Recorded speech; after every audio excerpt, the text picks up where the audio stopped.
Assalamualaikum warahmatullahi wabarakatuh. Perkenalkan, nama saya Lutfi Juang dengan NIM 418200106068. Baik, pada kesempatan kali ini saya akan mempresentasikan UAS pada matkul Komputer Masyarakat, dan kepada Ibu Sarwati Rahayu saya ucapkan selamat menonton. Baik, ini adalah slide pertama dari PPT yang saya buat. Baik, lanjut. Di sini, di slide kedua, saya membuat table of content atau daftar isi dari apa yang ingin saya presentasikan pada kesempatan kali ini. Yang pertama itu ada soal-soal tentang hak kekayaan intelektual, dan yang kedua ada soal-soal juga hak kekayaan intelektual di bidang industri dan teknologi informasi. Lalu ada etika IT, yang keempat masyarakat informasi, yang kelima kejahatan komputer dan UU IT, dan yang keenam pengabdian kepada masyarakat. Baik, langsung saja saya di sini ke slide yang ketiga, yaitu soal-soalnya itu terdiri dari 6 soal. Yang pertama ada sebutkan sifat-sifat dan jenis-jenis hak kekayaan intelektual, jelaskan masing-masing juga ya. Dan yang kedua, sebutkan dan jelaskan hak kekayaan industri dan hak kekayaan teknologi informasi. Yang keempat, jelaskan dan berikan contoh etika profesi di bidang IT. Yang keempat, jelaskan pengertian dari masyarakat informasi. Yang kelima, bagaimana perkembangan kejahatan komputer saat ini, dan berikan contoh kasus yang menggunakan UIT. Yang keenam, jelaskan secara singkat kegiatan pengabdian masyarakat yang telah kelompok saya lakukan. Baik. Yang pertama, di soal yang pertama ya, sifat-sifat dan jenis-jenis haki. Yang pertama, sifat-sifatnya adalah mempunyai jangka waktu tertentu atau terbatas. Apabila telah habis masa perlindungan ciptaannya atau penemuan tersebut akan menjadi milik umum. Tetapi ada pula yang setelah habis masa perlindungannya dapat diperpanjang lagi. Misalnya hak merek gitu ya. Yang kedua, bersifat eksklusif dan mutlak. Haki yang bersifat eksklusif dan mutlak ini maksudnya hak tersebut dapat dipertahankan terhadap siapapun. Pemilik hak dapat menuntut terhadap pelanggaran yang dilakukan oleh siapapun. Pemilik atau pemegang haki mempunyai suatu hak monopoli, yaitu pemilik atau pemegang hak dapat mempergunakan haknya dengan melarang siapapun tanpa persetujuannya untuk membuat ciptaan atau temuan apapun menggunakannya. Lalu ada jenis-jenisnya. Kalau tadi sifat-sifatnya, kita sekarang masuk ke dalam jenis-jenisnya. Hak cipta dan hak terkait ya. Dalam UU nomor 28 tahun 2014 tentang hak cipta dijelaskan bahwa hak ini adalah eksklusif bagi pencipta atau penerima hak cipta untuk mengumumkan atau memperbanyak ciptaannya yang timbul secara otomatis gitu ya. Hak ini berdasarkan prinsip deklaratif setelah ciptaan diwujudkan dalam bentuk nyata tanpa mengurangi pembatasan sesuai dengan ketentuan perundang-undangan. Contohnya seperti buku, lagu, lukisan, film, dan karya lainnya. Ada juga terdapat hak terkait. Hak ini adalah hak yang berkaitan dengan hak cipta, seperti hak dari artis pertunjukan, produser rekaman suara, organisasi penyiaran. Prinsip deklaratif haki ini bermakna bahwa ia tidak memerlukan pendaftaran untuk mendapatkan perlindungan hukum. Nah, jadi seperti itu ya kurang lebih jenis-jenisnya. Itu yang pertama. Lalu yang kedua ada hak merek dan indikasi geografi. Baik, hak merek adalah tanda yang dapat ditampilkan secara grafis berupa gambar, logo, nama, kata, huruf, susunan warna, dan lain sebagainya. Contoh dari hak merek adalah merek dan logo brand yang telah terdaftar pada Dirjen Haki, seperti merek-merek makanan ataupun merek-merek pakaian yang sudah ada di Indonesia ya, dan sudah didaftarkan pada Direktur Jenderal Haki. Baik, berbeda dengan hak merek ya, yang dimaksud indikasi geografis adalah suatu tanda menunjukkan daerah asal suatu barang. Faktor lingkungan geografis tersebut termasuk faktor alam, faktor manusia, dan kombinasi keduanya gitu ya. Seperti tembakau Mall Sumedang, kangkung Lombok yang telah didaftarkan pada Dirjen Haki. Jadi bukan hanya merek saja ya, tetapi ada juga di sini indikasi geografis, yaitu adalah haki yang seperti pada contoh ya, yaitu tentang makanan ya, kangkung, tembakau dan lain sebagainya yang sudah didaftarkan pada Dirjen Haki. Baik, yang ketiga ada hak paten. Hak paten adalah jenis hak yang diatur dalam Undang-Undang Nomor 13 Tahun 2016 tentang paten. Dalam peraturan ini, hak paten didefinisikan sebagai hak eksklusif yang diberikan oleh negara kepada investor atas hasil investasinya di bidang teknologi. Investor ini melaksanakan sendiri intervensinya atau memberikan persetujuan kepada pihak lain untuk melaksanakan selama waktu tertentu. Sebagai contoh, hak paten yang telah terdaftar adalah aeronautika oleh Bapak Baharudin Yusuf Habibie. Ya, ini merupakan suatu hak yang ditemukan oleh orang Indonesia lalu dipatenkan gitu, ya. Seperti itu kurang lebih. Ada juga di sini rahasia dagang ya. Jenis haki selanjutnya adalah rahasia dagang. Istilah ini disebut sebagai undisclosed information, sedangkan di Indonesia sendiri rahasia dagang didasarkan pada UU 30 tahun 2000 tentang rahasia dagang. Di dalamnya rahasia dagang dimaksud informasi yang tidak diketahui oleh umum di bidang teknologi atau bisnis, mempunyai nilai ekonomi karena berguna dalam kegiatan usaha dan dijaga kerahasiaannya oleh pemilik perusahaan. Sebagai contoh produk Apple ya, yang tidak rahasianya tidak dipublikasikan. Begitu juga dengan banyak lagi ya, seperti Microsoft, bahkan Coca-Cola pun ya memiliki rahasia dagangnya tersendiri gitu. Baik, yang kelima ada perlindungan varietas tanaman. Dalam UU nomor 29 tahun 2000 tentang varietas tanaman, istilah ini dimaksud oleh sekelompok tanaman dari suatu jenis spesies ya, oleh bentuk tanaman, pertumbuhan tanaman, daun, bunga, biji, dan lain sebagainya ya. Setiap permohonan ya, hak PVT ini hanya dapat diajukan oleh satu varietas yang diajukan oleh pemulia atau orang yang melaksanakan pemulihan tanaman. Lalu orang tersebut dilindungi oleh badan hukum ya, yang mempekerjakan pemulia atau pemesan varietas dari pemulia atau ahli waris konsultan PVT.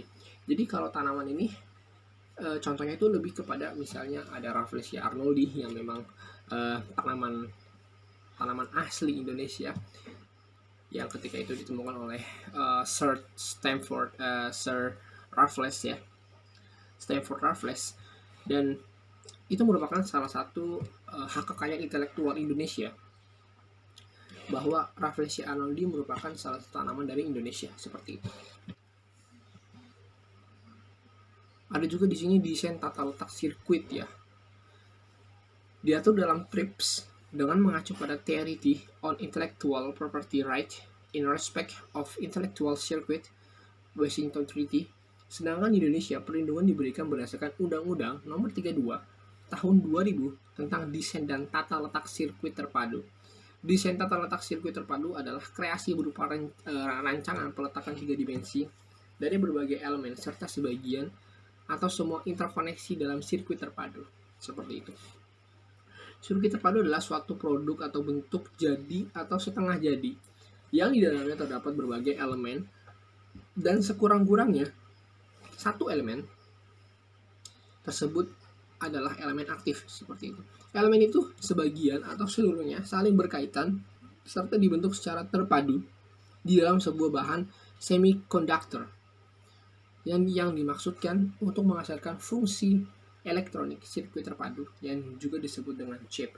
Nah, seperti itu. Lalu ada juga di sini seperti desain industri ya, seperti kreasi itu atau tentang bentuk, konfigurasi atau komposisi garis atau warna ya, ataupun gabungan daripada semuanya ya. Memang desain industri ini dilindungi oleh Undang-Undang Nomor 31 Tahun 2000 tentang desain industri. Sebagai contoh konfigurasi smartphone ya, termasuk detail atau ornamen berupa tombol, kamera dan sebagainya dari smartphone tersebut. Baik, kita masuk ke soal selanjutnya. Memang tadi agak ini ya, lumayan banyak ya tentang sifat-sifat dan juga jenis-jenisnya. Baik, kita masuk ke nomor 2. Sebutkan dan jelaskan haki industri dan haki teknologi informasi. Baik, saya langsung ke poinnya saja di sini. Haki itu juga terbagi menjadi dua ya. Haki yang dimaksud oleh soal nomor 2 ini adalah haki teknologi dan haki industri. Haki teknologi adalah hak yang mengatur segala sesuatu kepemilikan, mengembangkan dan menciptakan teknologi informasi seperti itu. Sedangkan yang industri adalah hak yang mengatur segala sesuatu milik perindustrian, terutama yang mengatur perlindungan hukum. Nah, begitu ya.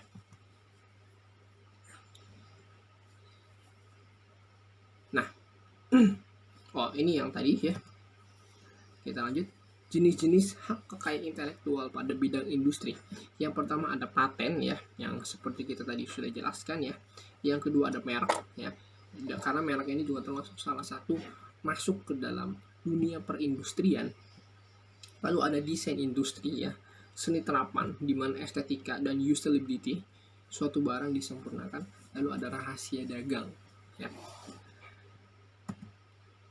Sedangkan jenis-jenis haki di bidang teknologi informasi itu ada perangkat lunak ya, seperti misalnya perangkat lunak dari Microsoft yang memang tidak boleh ditiru oleh siapapun karena itu sudah menjadi hak mereka ya, haki mereka gitu.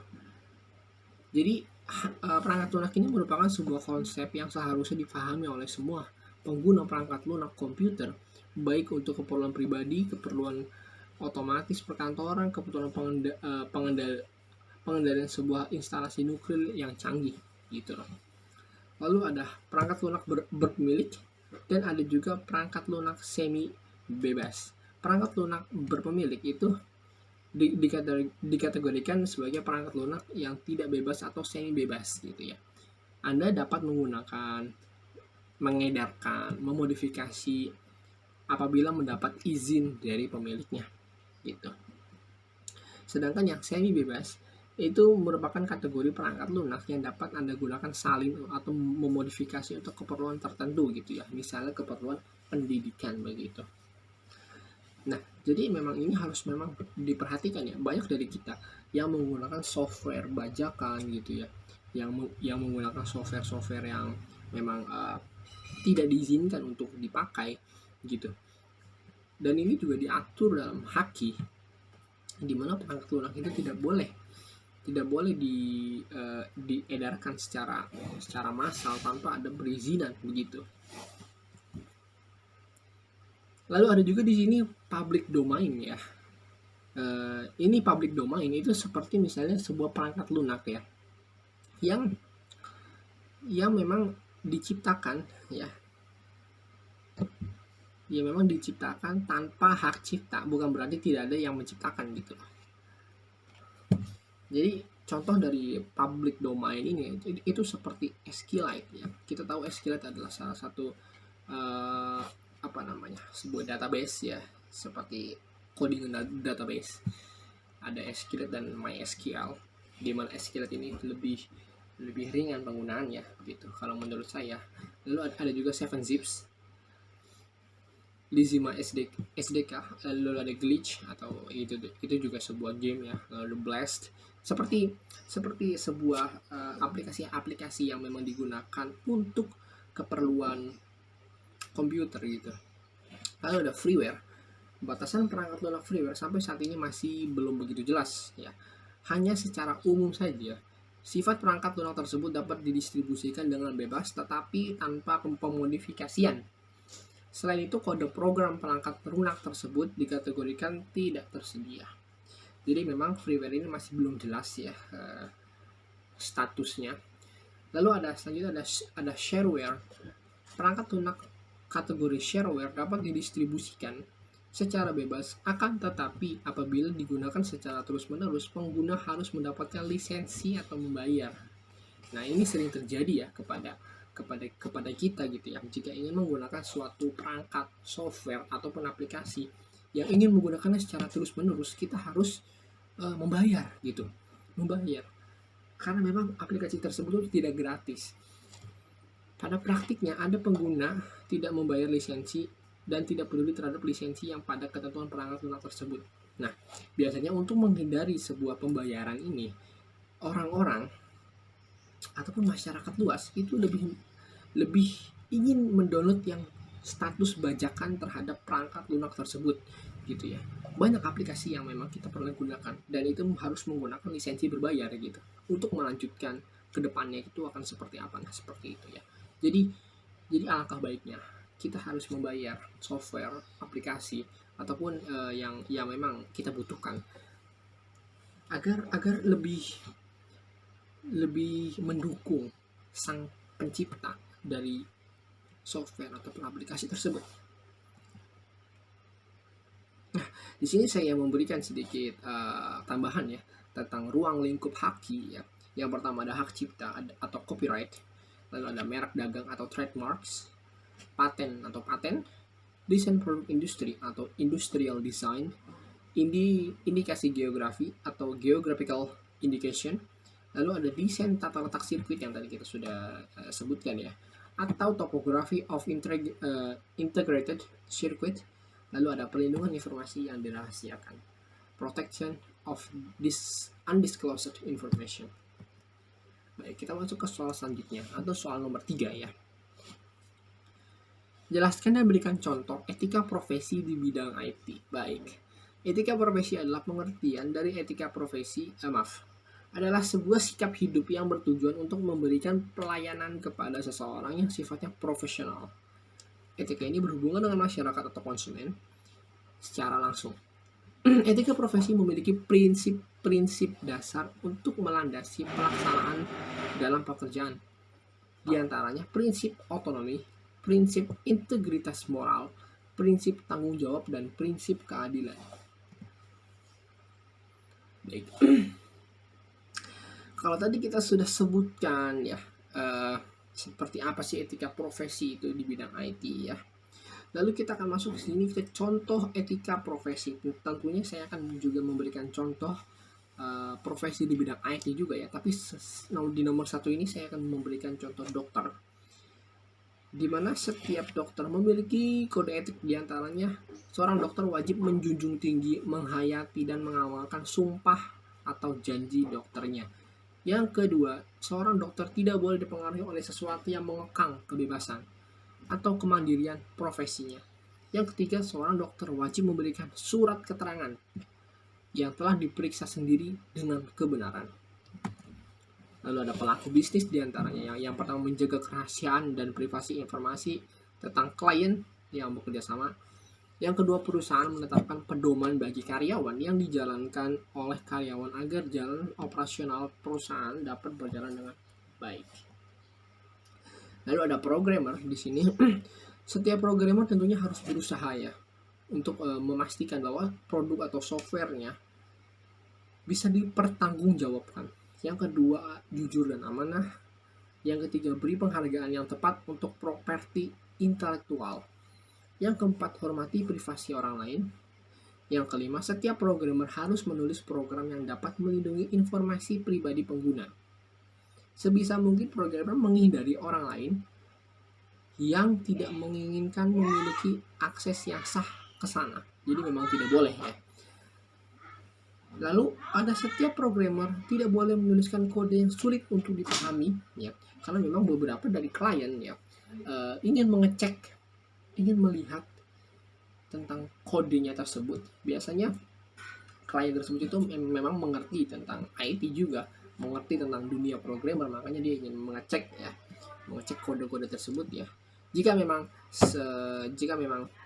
seorang kliennya memerintahkan programmer tersebut untuk jangan menuliskan kode-kode sulit, maka dia harus mematuhinya. Lalu tidak boleh menyebarkan virus atau malware. Yang terakhir, tidak boleh membeberkan data-data penting karyawan yang didapat dari sebuah database. Baik, cukup singkat di nomor 3 ini ya, tentang etik profesi. Baik, kita lanjut ke soal berikutnya, yaitu soal nomor 4. Jelaskan pengertian dari masyarakat informasi. Baik, masyarakat informasi adalah suatu keadaan masyarakat di mana kualitas hidup, prospek untuk perubahan sosial dan pembangunan ekonomi bergantung pada peningkatan informasi dan pemanfaatannya. Maksudnya adalah jika suatu masyarakatnya bisa mendapatkan suatu informasi dan bisa meningkatkan informasi tersebut, mau itu dalam bidang IT ataupun yang lainnya ya, dan mereka bisa memanfaatkannya, maka perubahan sosial dan pembangunan ekonomi bisa berjalan dengan sendirinya. Jadi bisa mengikuti gitu dengan ilmu yang telah mereka dapat, seperti itu. Ciri-ciri masyarakat informasi yang pertama, adanya level intensitas informasi yang tinggi ya dalam kehidupan masyarakat sehari-hari pada organisasi yang ada di tempat-tempat kerja. Nah, seperti itu. Jadi bukan hanya ruang lingkup suatu masyarakat, misalnya komplek ataupun sebuah perkampungan, tidak. Bisa juga dalam sebuah organisasi, perusahaan, ataupun dalam sebuah pemerintahan, seperti itu. Yang kedua, penggunaan teknologi informasi untuk kegiatan sosial. Nah, seperti itu. Pengajaran, bisnis, dan lain sebagainya. Lalu ada kemampuan pertukaran data digital yang cepat dari jarak jauh. Lalu masyarakat yang sadar akan informasi bisa mendapatkan informasi secara cukup. Lalu menjadikan informasi sebagai komoditas bernilai ekonomis. Mengakses informasi superhighway atau berkecepatan tinggi. Distribusi informasi berubah dari tercetak menjadi elektronik dengan karakteristik informasi terbaru, jurnal, dan prediksi. Sistem layanan berubah dari manual ke elektronik atau e-service. Sektor ekonomi bergeser dari penghasil barang ke jasa. Kompetisi bersifat global dan ketat. Baik, itu merupakan salah satu ciri-ciri masyarakat ekonomi. Masyarakat informasi maksudnya. Nah, ini adalah sebuah efek ataupun manfaat jika terjadi sebuah masyarakat informasi ya terbuka, diiringi dengan sikap kritis dan tidak a priori. Yang kedua, demokratis, dari rakyat, oleh rakyat, dan untuk rakyat ya. Dan masyarakat informasi lebih demokratis dibandingkan masyarakat industri ataupun desentralisasi, kekuasaan berbagi, adanya otonomi daerah. Lalu bidang pekerjaan, dari manufaktur ke jasa, ciri pekerjaan berbasis ilmu pengetahuan otomatis, pemecah masalah, dan inovasi. Lalu yang terakhir, ketergantungan kepada ICT, komputer, merupakan teman sejawat demokrasi yang paling penting sejak ditemukan kotak suara. Jadi itu kurang lebih adalah manfaat dari masyarakat informasi tersendiri. Baik, nomor 4 juga cukup singkat ya. Baik, kita masuk ke nomor 5. Baik, bagaimana sih perkembangan kejahatan komputer saat ini? Dan tolong berikan contoh kasus yang menggunakan UIT. Baik, seperti yang teman-teman tahu bahwa kejahatan komputer memang selalu ada dari zaman ke zaman ya. Bahkan seiring dengan perkembangan zaman, kejahatan komputer makin luar biasa gitu ya. Tetapi ya, bagaimana sih di 10 tahun ke belakang ataupun 5 tahun ke belakang ini, itu bagaimana dalam perkembangan komputer ini? Baik, kita langsung saja masuk ya. Saya akan jelaskan panjang lebar di sini. Revolusi industri 4.0 juga menyebabkan dampak sosial negatif. Teknologi pengembangan baru diikuti oleh kejahatan baru. Tentu saja ya, pengembangan teknologi juga diikuti dengan kejahatan teknologi.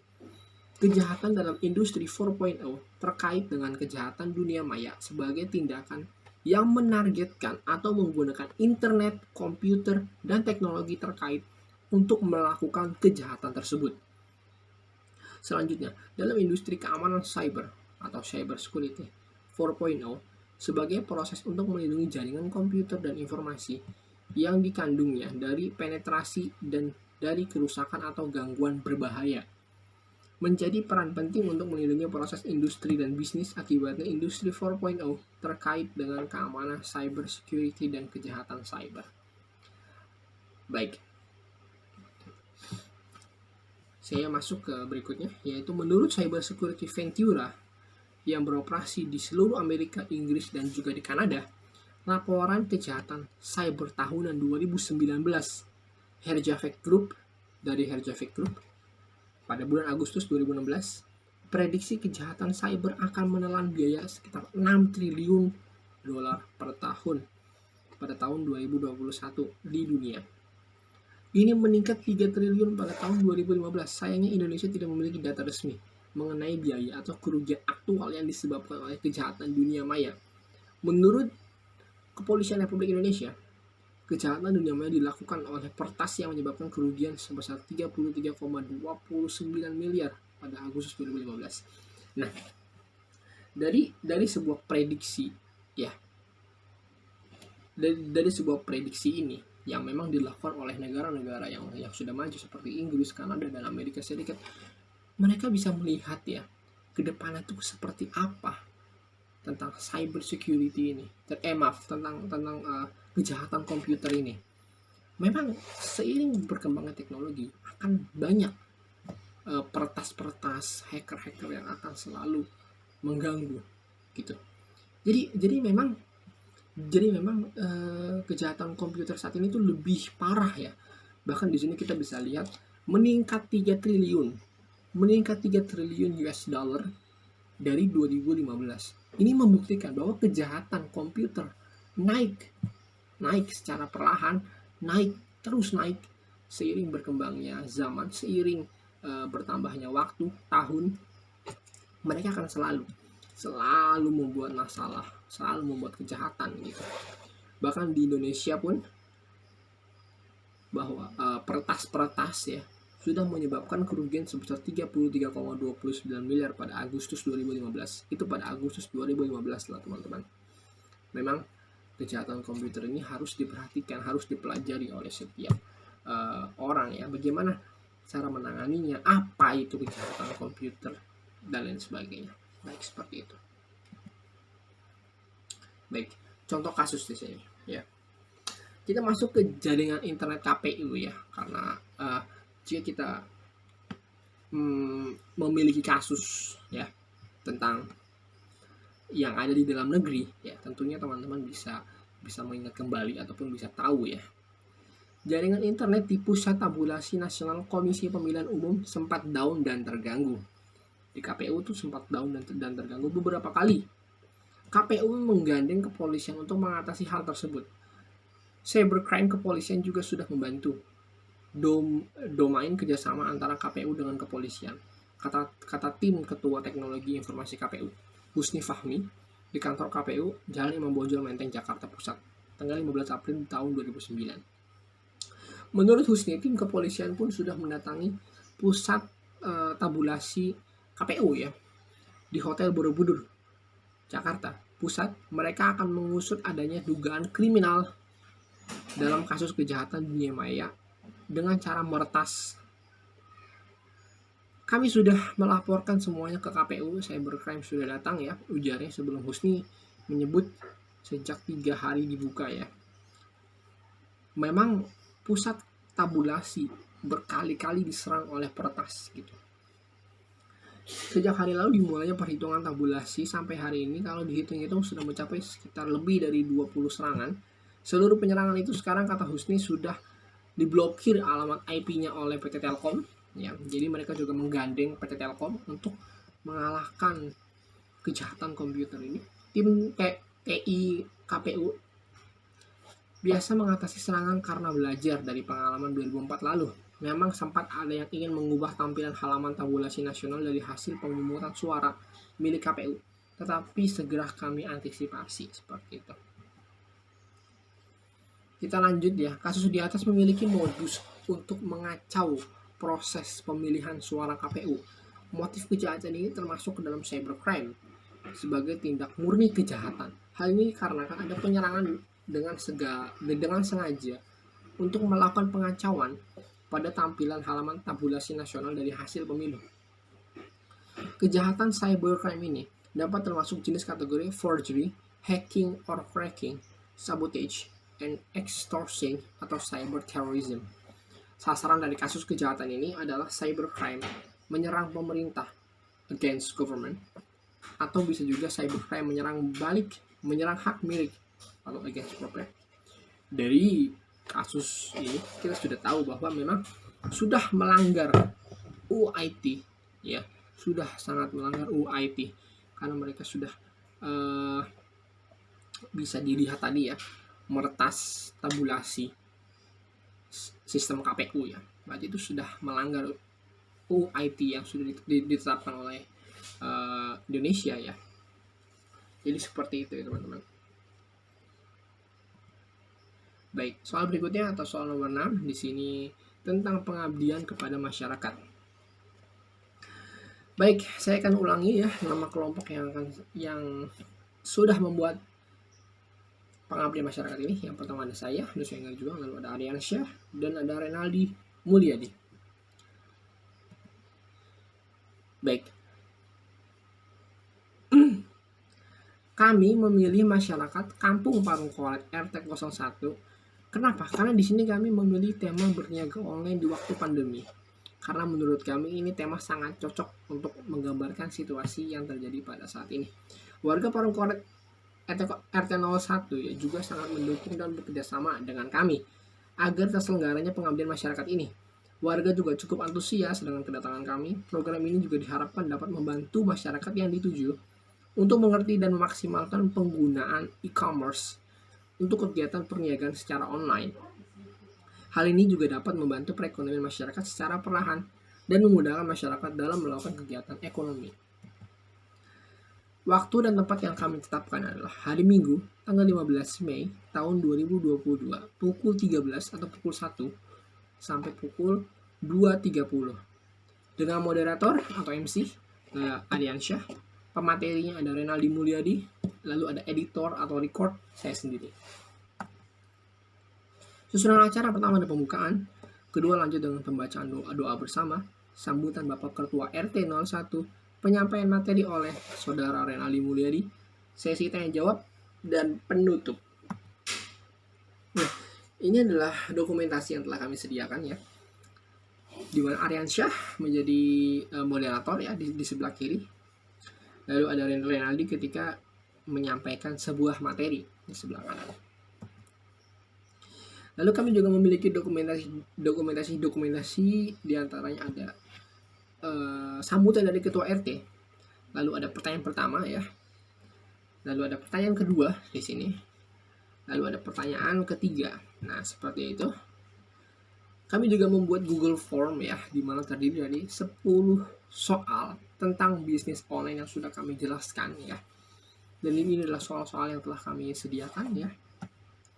Lalu dari hasil jawaban ya, ada juga di sini yang masih berkuliah, masih berdagang, ibu rumah tangga, dan lain sebagainya. Tapi yang paling banyak di sini adalah kuliah dan berdagang, begitu ya. Nah, ini adalah diagram-diagram ya tentang satu-satu soal ya. Jadi soal-soal itu ada yang benar berapa gitu. Ada yang benar 7 orang, ada yang benar 1 orang gitu, dan lain sebagainya. Baik, di sini pada tampilan Excel ya, kita bisa lihat bahwa dari 17 orang yang mengisi gitu ya, rata-rata mereka mendapatkan nilai 80, bahkan ada yang 90, dan yang paling kecil adalah 60. Di sini kami bisa simpulkan bahwa masyarakat yang kami tuju itu memang benar-benar mengerti dan paham tentang apa yang kami sampaikan pada webinar pengabdian masyarakat yang kami buat begitu. Baik, foto dokumentasi lainnya diantaranya ada foto bersama Bapak Ketua RT ya. Lalu ada Aryansyah ya di sebelah kiri, lalu di bawah ada saya ya, lalu ada Renaldi Mulyadi.